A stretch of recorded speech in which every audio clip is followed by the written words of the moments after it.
Jalan salib di waktu Yesus disiksa. Natal kok nyanyi dia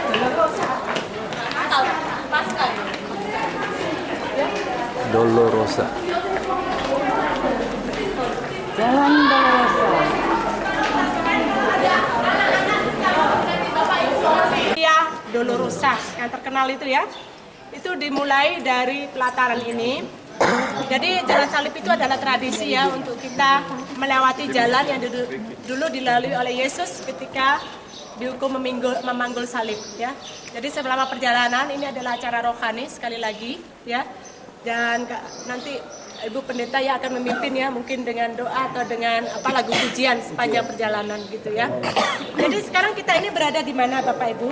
Dari tradisi 700 tahun yang lalu itu, para penziarah yang awal-awal datang sini, mereka membuat istilahnya 14 perhentian. Di mana 14 perhentian itu ditandai dengan peristiwa-peristiwa penting dalam perjalanan Yesus ketika memanggul salib ya. Nah Bapak Ibu, sekarang ini kita berada di pelataran ketika Yesus diadili oleh Pontius Pilatus. Jadi ini sebenarnya adalah pelataran di dekat Benteng Antonia, rumahnya Pontius Pilatus ketika dia ke Yerusalem menginapnya adalah di Benteng Antonia. Bentengnya itu seperti ini Bapak Ibu. Ya, jadi ini pelatarannya tempat kita sekarang, bentengnya seperti ini. Nah, sekarang bentengnya di mana, Bapak Ibu? Hanya ada sisa-sisanya saja, yaitu ini. Ya. Nah, sekarang ini sudah jadi sekolah anak-anak ya, jadi sekolah. Karena itu kita tidak bisa ziarah ke sana. Nah, kemudian dari umat Kristiani, kemudian mereka hanya bisa mengambil ya secul saja dari halaman Antonia ini, halamannya Pontius Pilatus. Kemudian didirikan gereja. Ini adalah yang disebut perhentian pertama, Bapak Ibu. Ini untuk mengingat dulu ketika Yesus diadili dan dihukum ya untuk memanggul salib. Bapak Ibu, perlu Bapak Ibu ketahui bahwa hukuman salib itu bukan hanya untuk Yesus. Ketika zaman Yesus itu sudah umum ya, bahwa kalau ada kriminal itu adalah ada orang dihukum mati, itu adalah caranya dengan disalib. Dan disalibnya kita ingat kemarin di Taman Kubur ya, di dekat jalan. Ya biar semua orang pada takut. Aduh betapa kerasnya itu pemerintahan Romawi. Jadi nggak berani-berani melawan orang-orang Romawi gitu maksudnya. Nah, jadi ini Bapak Ibu kita tahu ya bahwa ini adalah semua sesuai dengan nubuat dalam kitab Yesaya ya, semua perjalanan ini. Jadi diadili di sini.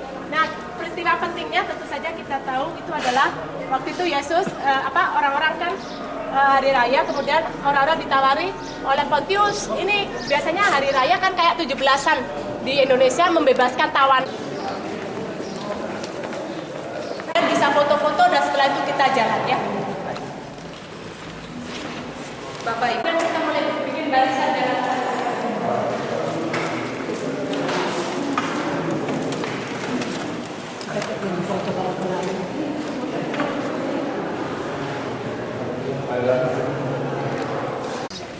Yesus yang termanis jiwa.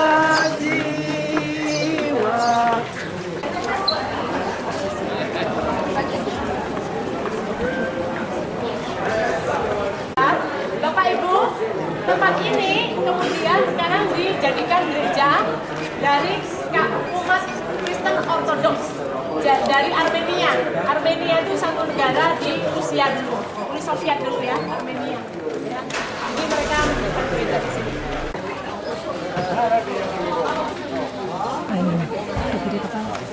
Gede kepala.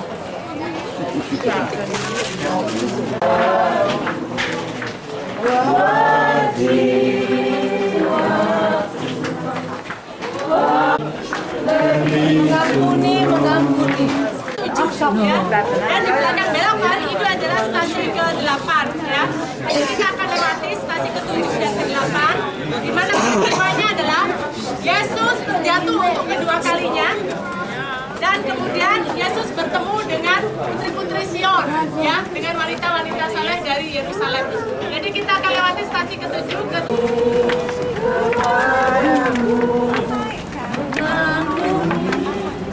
mengampuni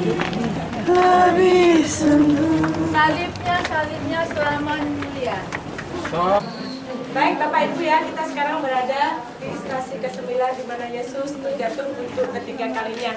Jadi sekarang kita berada di puncak Bukit Golgota secara tradisi jalan salib ya.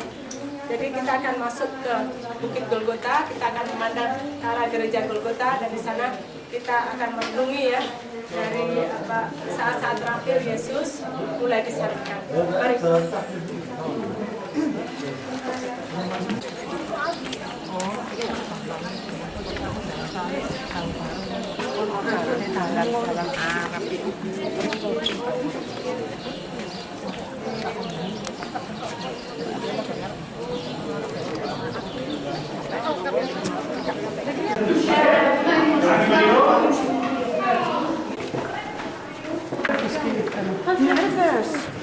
Tapi tak di mana? Pada ini ya, wilayah.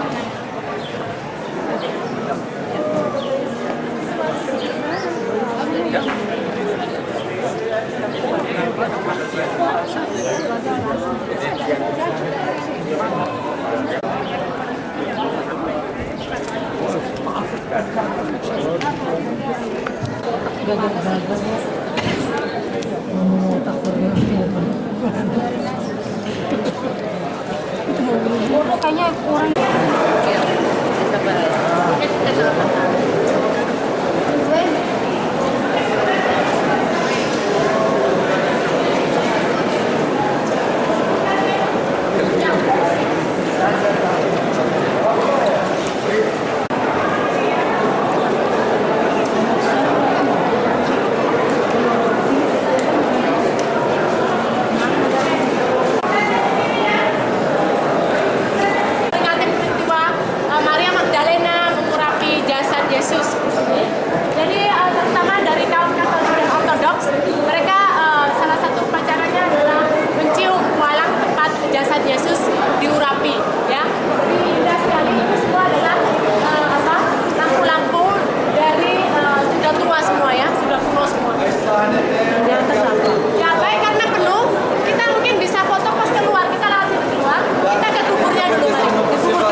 adalah tempat yang diyakini oleh pihak Katolik sebagai tempat pembaringan tubuh Yesus.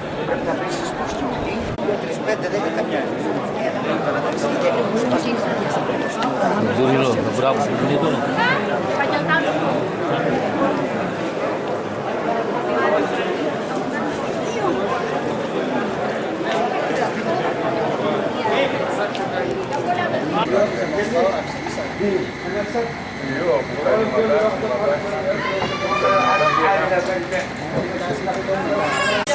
Rolex jam, ayo, bini.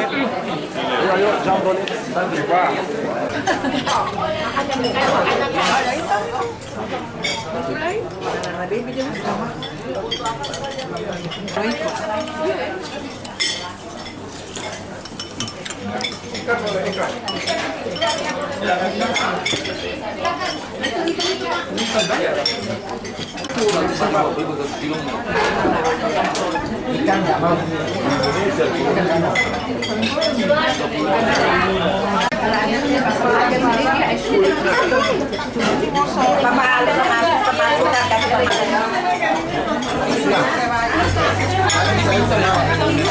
Itu sudah kembali. Makan siang Pak di dekat pintu gerbang. Tunjukkan makannya. Makanannya makanan ya rasa Asia. Rasa Asia. Dekat pintu gerbang New Gate Lahap. atau pintu gerbang baru apa indah ya? Pintu gerbang baru New Gate.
orang Yahudi yang tinggal di Yerusalem masuk mengikuti ajaran Kristus ya. Jadi peristiwa yang sangat penting dari hasil pencurahan Roh Kudus itu. Ya, lalu Bapak Ibu kalau perhatikan kenapa bangunannya itu jadi campur baur gitu, ada tulisan Arab pada tulisan ini. Jadi ini kan ruang atas, maksudnya atas apa? Sebenarnya ini terletak di atas kubur Daud, ya. Dan kubur Daud itu sudah ribuan tahun tradisi orang-orang Yahudi datang ke kubur Daud dan sering mendengar ada suara roh, gitu ya. Suara roh karena jadi tempat ini memang mistis dari ribuan tahun yang lalu. Ya, jadi di kubur Daud nanti kita akan turun untuk lihat kubur Daudnya, ya. Lalu kemudian setelah itu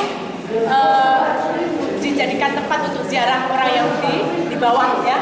Lalu kemudian di atas setelah ada khotbah Petrus, orang-orang Kristiani juga ziarah di atas ini ya. Nah, baru kemudian ketika dari orang Bizantium, artinya orang Kristen Eropa mulai ke atas sini, mereka mendirikan gereja. Ya, mereka mendirikan gereja di sini. Tapi kemudian Muslim datang merebut Bukit Sion ini dan kemudian gereja diubah jadi masjid. Karena itu Bapak Ibu bisa lihat ada ini ya namanya mihrab. Ini untuk menghadap ke Mekah, ya kan? Untuk menghadap ke Mekah. Lalu ya kiblatnya ya. Lalu kemudian tapi lebih ke spiritualitas. Saya mengenal Bukit Sion itu adalah pusat spiritualitas.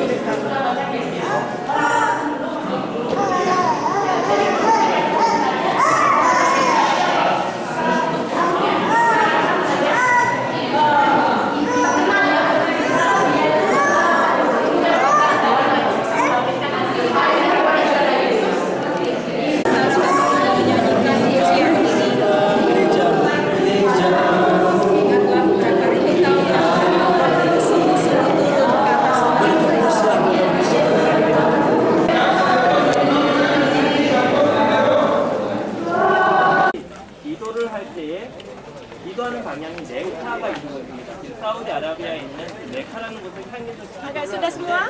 메카가 어딘지 가르쳐주는 일종의 표시석이에요. 그래서 우리 기독교와는 전혀 상관없는 이슬람 교도들이 Oke ya, kalau itu di mana? Saya bilang Yerusalem, bingung ya. Karena mungkin yang Bapak Ibu pelajari di Indonesia itu buku IPS kan, ibu kota Israel itu Tel Aviv. Ya, tapi waktu itu ketika Israel memproklamasikan kemerdekaan tahun 1948, itu Yerusalem dikuasai oleh Arab. Ya, oleh Inggris kemudian direbut oleh Arab begitu ya.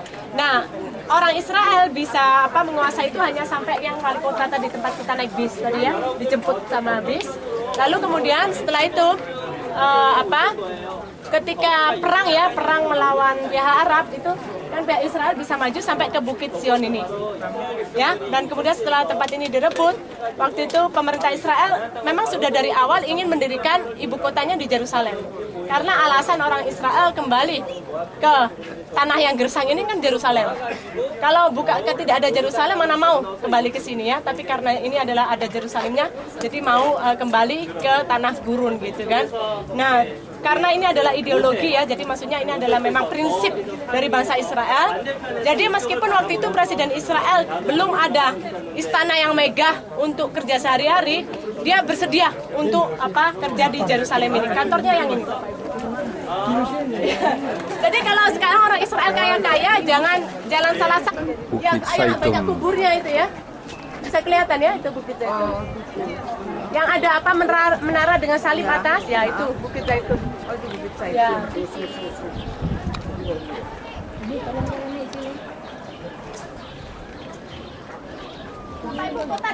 Kota Bethlehem. Bengko-bengko, keren. Kan foto sekali tuh deh gaya.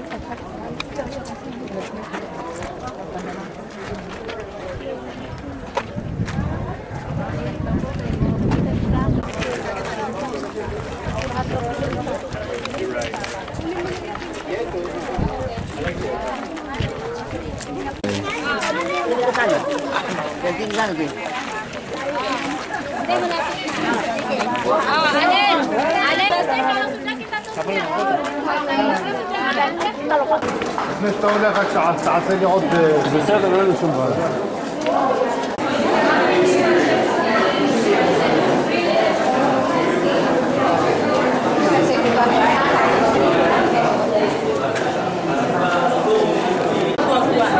Kemudian setelah 3 tulangnya dikumpulkan dalam kotak. Ya, jadi ada 1 buah keluarga. Kemudian di makam ke situ, kemudian setelah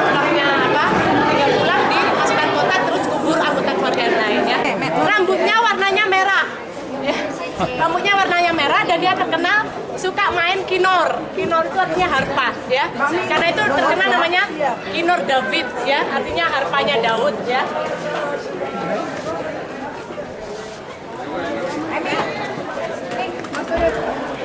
Cilili. Loh, Cilili dah. Enggak, ini Pak Piau punya. Jangan nanti foto juga.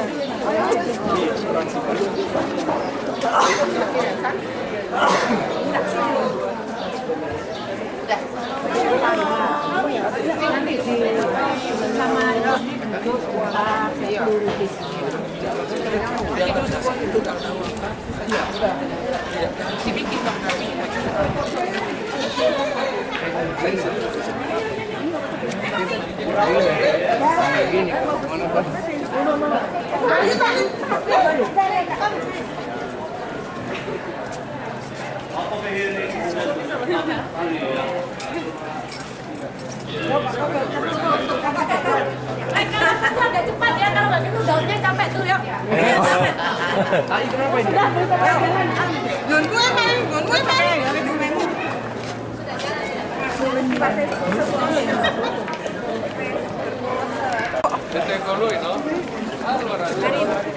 Mana dulu lah.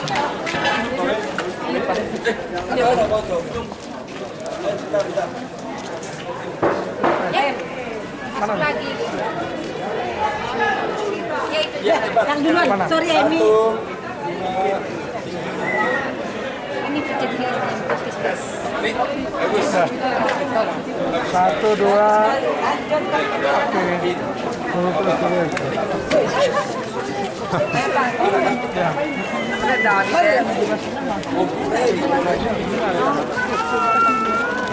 Satu, dua.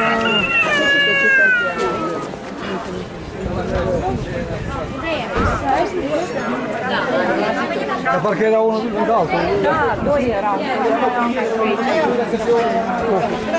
Come bisa? Cewa. Awas. Sampai itu yang Minggir loh.